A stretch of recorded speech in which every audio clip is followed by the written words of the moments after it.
In the heart of the Appalachian Mountains, where the mist clings to the trees like a shroud, there lies a small, secluded village named Willow Creek.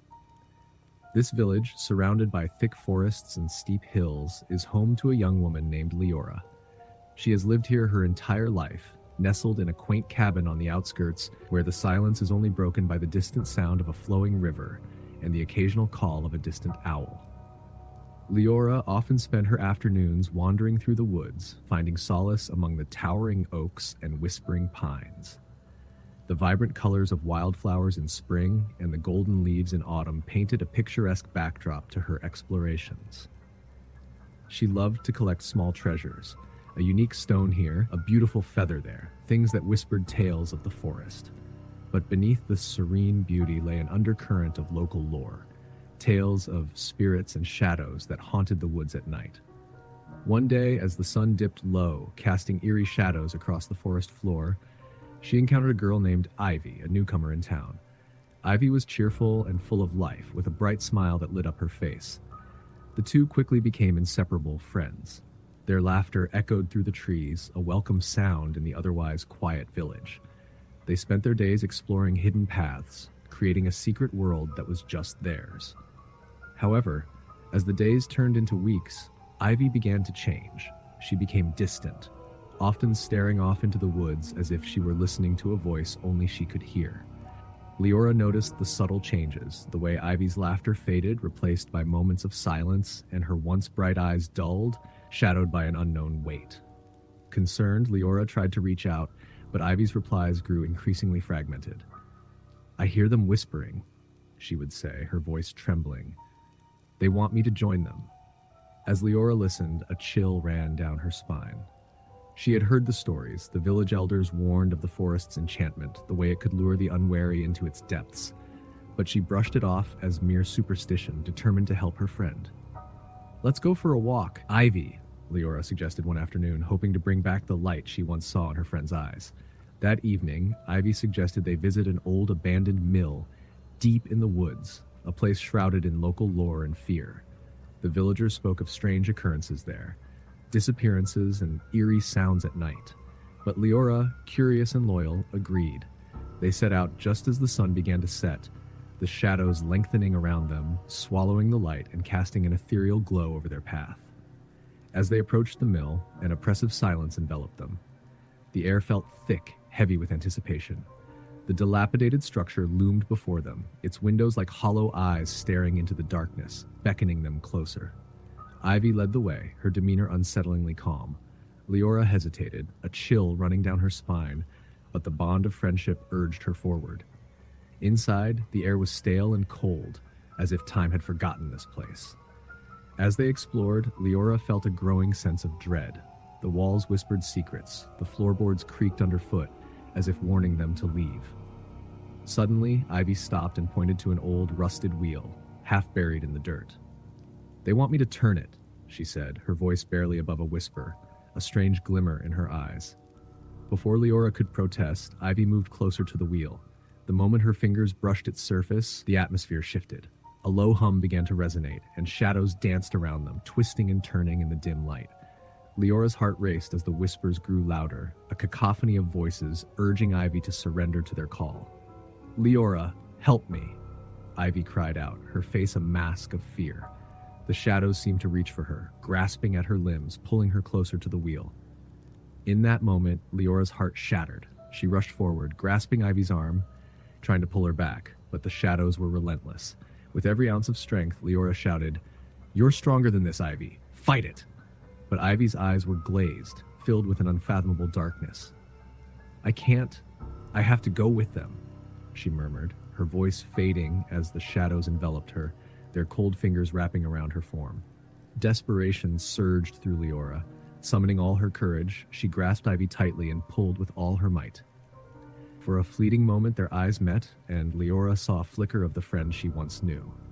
"Please, don't leave me," she pleaded, her voice breaking under the weight of fear. In a burst of strength fueled by love, Leora yanked Ivy away from the wheel. The shadows recoiled, shrieking in fury, but Leora held on, dragging Ivy back towards the entrance. The whispers grew frantic, and the ground shook beneath their feet. They stumbled out into the open air, the moon casting a pale glow over them. Panting and trembling, they collapsed on the forest floor, the haunting whispers fading into the night. But as Leora looked at Ivy, she realized her friend was not the same.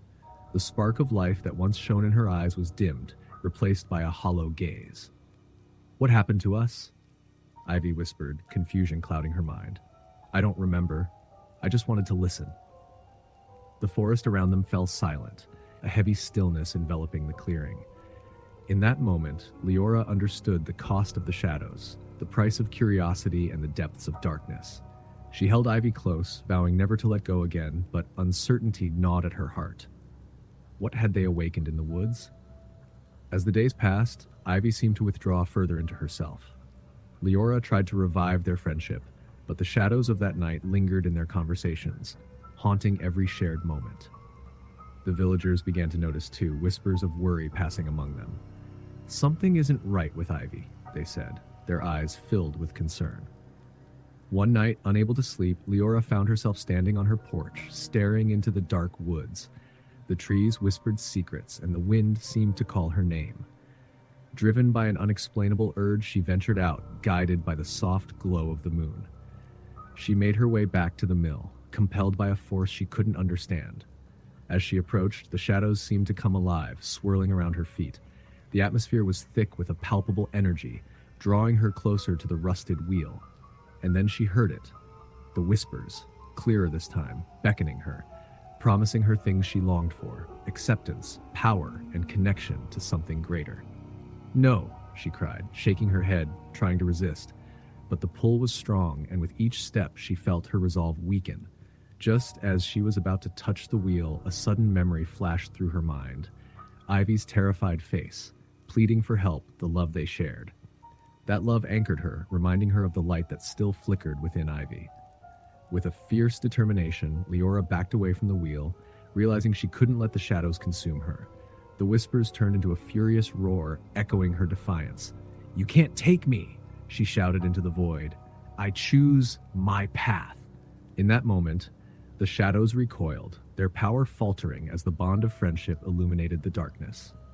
Leora turned and ran, the forest a blur around her as she retraced her steps back to Willow Creek. She arrived breathless, her heart pounding, her resolve stronger than ever. Determined to save Ivy, Leora sought the village elder, a wise woman named Elysia, who had witnessed many strange occurrences.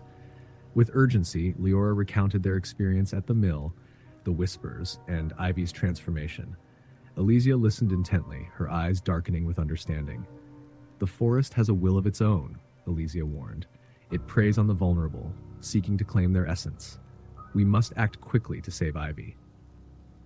Together, they gathered the villagers, forming a circle of protection around Ivy's home.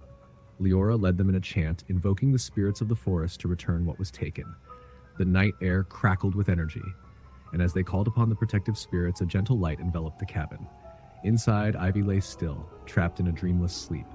As the villagers' voices rose in unison, the shadows outside began to writhe and twist, like dark serpents in the light. Suddenly, Ivy stirred, a gasp escaping her lips as she opened her eyes, confusion written all over her face. "Leora?" she whispered, her voice trembling. "What's happening?" "Stay with us, Ivy. Fight the shadows!" Leora urged, tears streaming down her face. The villagers intensified their chant, the energy building until it felt like the very earth was vibrating. The shadows outside howled in fury, desperate to reclaim their lost prey. With one final push, the villagers united their strength, and the light burst forth, illuminating the night. The shadows screamed, retreating into the depths of the forest, their power shattered by the bond of love and community. In that moment, the air grew still, and the oppressive weight lifted. As dawn broke over Willow Creek, Leora and Ivy emerged from the cabin, the warmth of the sun washing over them. Ivy looked around, a spark of recognition returning to her eyes. "What happened?" she asked, confusion mingling with relief. "You fought them off," Leora replied, holding her friend tightly. "We did it together. The shadows won't take you again." Though they could never erase the experience, their bond grew stronger. Ivy learned to find joy in the simple things again, and together they forged a new path. Guided by the light of their friendship, they became the guardians of the forest, ensuring that the whispers remained just that, whispers, safely contained within the shadows, never to claim another soul. And so the village of Willow Creek thrived, a sanctuary against the darkness, where the whispers of the forest became a lullaby, reminding all who heard them of the power of friendship and the strength to resist the call of the shadows. If you enjoyed this story and want to hear more spine-tingling tales, make sure to support the channel by subscribing. Don't forget to check out all our other videos for more thrilling and haunting stories.